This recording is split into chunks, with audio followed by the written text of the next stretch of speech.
বলি, হারাধন, ও হারাধন, একটু তেল দিনি বাপ। আজ দত্তদের পুকুরে পাড়ি দিয়ে আসছিলাম সকালবেলা, রাতে ভালো ঘুম হলো না তো, তাই ভোর থাকতেই বেরিয়ে পড়ি।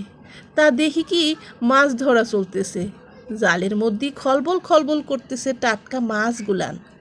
দেখে বড্ড লোভ হলো রে। তা ওরা আমারে নিরাশ করেনি, শালপাতার মধ্যে এতগুলো চুনো মাছ দেছে। আজ ভাবতেছি একটু কাঁচা মরিচ কেটে বাটি চচ্চড়ি করবো খন, কিন্তু বাড়িতে তো তেলের বড্ড অকাল রে বাপ। বলেই বুড়ি তার কুচুরের মধ্য থেকে একটা ছোট্ট শিশি বের করে হারাধনের দিকে এগিয়ে দেয়।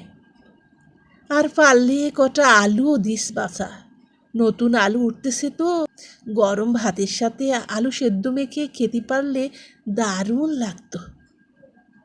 মোড়ের মাথায় ছোট্ট একটা দোকান, Haradhan variety store, proprietor Haradhan Das. তা ভ্যারাইটিস স্টোর বটে, সকালের চা থেকে রাতের গুড নাইট কয়েল সবই হারাধনের দোকানে পাওয়া যায়। এই ছোট্ট ঘুপচি দোকানের মধ্যে হারাধন সব কিছু পরিপাটি করে সাজিয়ে রেখেছে। সকালে মাঝে মাঝে আমি হারাধনের স্পেশাল কাটিং চা খেতে আসি দোকানে। দোকানের সামনে কয়েকটা নড়বড়ে বেঞ্চি আর ময়লার আস্তরণ ফেলা টেবিল, কিন্তু চাটা অপূর্ব বানায় হারাধন, সাথে লেরো বিস্কুট। মোড ভালো থাকলে ডিম টোস্টও বানিয়ে দেয়, কিন্তু আজ বোধ হয় হারাধনের মোড ভালো ছিল না। বুড়ির আবদার শুনে রীতিমতো খেকিয়ে উঠল। সকালবেলায় এইসবে দোকান খুলতেছি বুড়িমা, এখনই চাওয়া শুরু করলা? সারাদিন খালি এটা দাও ওটা দাও। বলি, তেল কি মাগনা পাওয়া যায়?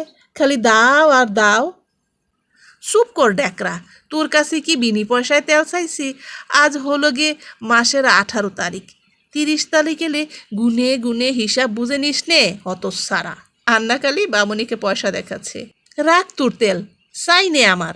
সবে চায়ের কাপে প্রথম চুমুকটা দিয়েছিলাম, বুড়ি দেখলাম ধীরে ধীরে বেরিয়ে গেল দোকান থেকে। তাকিয়েছিলাম বুড়ি যাওয়ার দিকে, বয়সের ভারে একটু ঝুঁকে হাঁটছে। একটু কেন, বেশ অনেকটাই কুজু। মাথায় তেলবিহীন সনের মতো সাদা চুল, পরনে একটা মলিন সাদা শাড়ি। মনটা সকাল সকাল কেমন বিষণ্ণ হয়ে গেল। দিলেই তো পারতে হারাধন সামান্য তেল। বুড়ির বড্ড লোভ হয়েছিল, বলেই ফেললাম হারাধনকে কথাটা। ও আপনি বুঝবেন না দাদা, ওর পেছনে অনেক ঘটনা আছে, সারাদিন খালি এটা দাও ওটা দাও। হারাধন চা ছাকতে ছাকতে মুখ তোলে। আরে, উনি তো দিয়ে দেবেই বলেছে, নিশ্চয়ই মাসের শেষে হাতে সামান্য টাকা আসবে। এখন তো আবার সরকার থেকে অনেক ভাতা টাতাও দেয়। ওনার কি কেউ নেই? থাকেন কোথায় উনি? আমার একগাদা প্রশ্নের সামনে হারাধন যেন একটু বিরক্ত হলো। অত শত জানি না দাদা, একাই তো থাকে শুনেছি। মনে হয় এক ছেলে ছিল, সে তো বিয়ের পর বউকে নিয়ে শটকান দিয়েছে। এই মুখরা বুড়ির সাথে আর কোন বউই বা থাকবে? ওই ছেলেই নাকি মাসে মাসে মানি অর্ডার করে কিছু টাকা পাঠায়, ওই টাকা জুড়েই বুড়ির দেমাগ। রোজই এটা ওটা এসে নিয়ে যায়, আর কাজের চাপে অত লিখে রাখতেও পারি না। ওই বুড়ি আমার দোকান লাটে তুলবে দাদা। তারপর বেশ কিছুদিন যা হয়নি ভ্যারাইটি স্টোরে।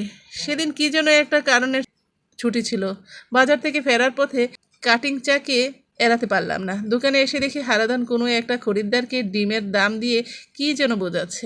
আমাকে দেখিয়ে এগিয়ে এলো। বসুন দাদা, এক্ষুনি আপনার চা বানিয়ে দিচ্ছি। ততক্ষণে একটু খবরের কাগজে চোখ বোলান।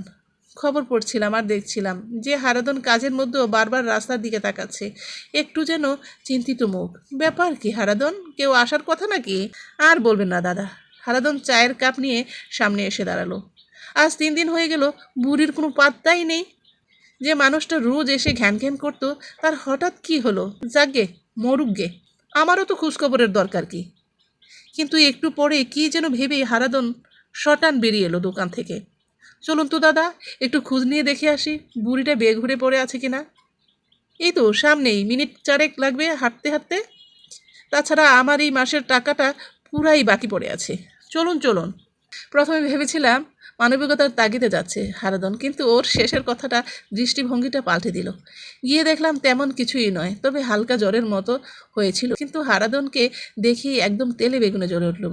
বলিহারি যাই রে তোকে হতসারা, মাস শেষ হতে এখনও যে 3 দিন দেরি আছে রে। টাকা চাইতে একেবারে ঘরে এসে জুটলি, তা এলি যখন তখন 2টি চাল আনতে পারলি নে। এই 2 দিন তো পেটে বালিশ বেঁধে পড়ে আসি।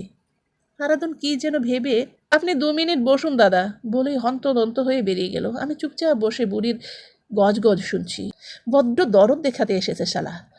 ওসরা দেখাবে দরদ? ও এসেছে টাকার খুঁজে। ঠিক 7 মিনিটের মাথায় হারাধন আবার এসে জুটলো, হাতে 2টো ক্যারি ব্যাগ। ঠকাস করে বুড়ির সামনে নামিয়ে দিয়ে বলল, এই 2টো জিনিস নিয়ে এ মাসে মোট 882 টাকা হয়েছে বুড়িমা। 1-2 তারিখের মধ্যেই যেন পুরোটা পেয়ে যাই। চলুন দাদা, এবার ওঠা যাক। তারপর বেশ কয়েকদিন যাওয়া হয়নি ভ্যারাইটি স্টোরে। সেদিন অফিস ফেরতা যেতেই হলো ভ্যারাইটি স্টোরে। সিগারেট ফুরিয়ে গেছিল। তখন সন্ধে প্রায় 7:15। গিয়ে দেখি হারাধন এক মনে বসে বসে একটা money order form fill up করছে। আমাকে দেখেই তড়িঘড়ি করে সেটা লুকানোর চেষ্টা করলো। কাকে টাকা পাঠাইছো গো হারাধন? আর এতে এত লুকানোর বা কি আছে? আমার প্রশ্নের উত্তরে হারাধন মুখ তুলল। ঠিকই বলছেন দাদা, লুকানোর মতো তেমন কোনো ব্যাপারই না। তবে কি জানেন, এইসব জিনিস প্রচার করতেও তেমন ভালো লাগে না। আসলে সব গোলমালের মুড়ে ওই বুড়ি। রাখতেও পারি না, আবার ফেলতেও পারি না। ছেলে তো ভুলেও খোঁজ নেয় না।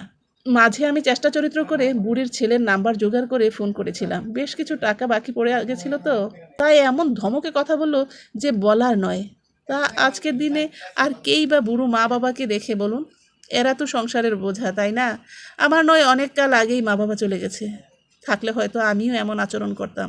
তখন ডিসিশন নিলাম, বুঝলেন? ওই তো বুড়ি, সে আর মাসে কত টাকাই বা জিনিস নেবে, ওটুকু আমি ঠিক ম্যানেজ করতে পারবো। মুখে এমন ভাব দেখলাম যে আমি যেন জিনিস দিতে মোটেও পছন্দ করি না। বুড়িও তখন তার ছেলের কথা বলতো যে সে নাকি মাসে মাসে টাকা পাঠায়। বুড়ির এই শেষ বয়সে বুড়িকে আর এই অপ্রিয় কথাটা বলতে চাইনি দাদা। যে ছেলে তার খোঁজই নেয় না, কদিনে বা বাঁচবে বলুন? শেষ জীবনে এই সুখটা না হয় নাই পেল মানুষটা। তাই নিজেই পোস্ট অফিস থেকে মানি অর্ডার ফর্ম এনে মিছিমিছি ফিল আপ করে 2000 টাকা প্রতি মাসে বুড়ির ঘরে পাঠিয়ে দিতাম, ডাক পিয়নের হাত দিয়ে। বুড়ি ভাবতো ওর ছেলেই পাঠিয়েছে। পরের দিন বুড়ি যখন টাকা শোধ করতে দোকানে আসতো, তখন ওর সে কি মেজাজটুকু তাকিয়ে উপভোগ করতাম দাদা। আমার টাকা আবার আমার কাছেই ফিরে আসতো দাদা। মোটে তো 2000 টাকা, ওটুকু ভগবানের আশীর্বাদ, ঠিক ম্যানেজ করে নিতে পারবো। মানুষটাকে ভালো রাখার জন্য এই মিথ্যাচারটুকু প্রতি মাসে করে চলেছি। এই কথাটা আপনি ছাড়া আর কেউ যেন না জানে দাদা, প্লিজ। ও ভুলে গেছি, এই নেন আপনার গোল্ড ফ্ল্যাগ। দোকান থেকে বেরিয়ে এলাম। ছোট্ট ভ্যারাইটি স্টোর এক লহমায় অনেক বড় হয়ে গেল আমার কাছে।